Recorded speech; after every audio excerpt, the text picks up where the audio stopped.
शहादा पोलिसांची मोठी कारवाई। 25 लाखांचा सुगंधित तंबाखू साठा व वाहन जप्त। नंदुरबार जिल्ह्यातील शहादा तालुक्यात पोलीस प्रशासनाने मोठी कारवाई करीत सुगंधित तंबाखूची अवैध वाहतूक उधळून लावली आहे।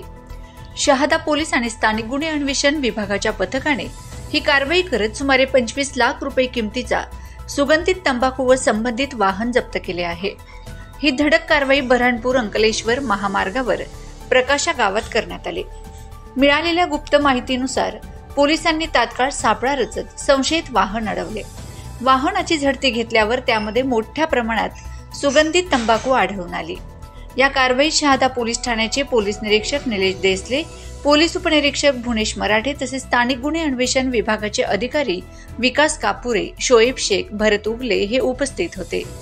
तंबाखू व्यवसायावर पोलिसांचा हा जोरदार बडगा असल्याने अवैध तस्करी करणाऱ्यांमध्ये खळबळ उडाली आहे।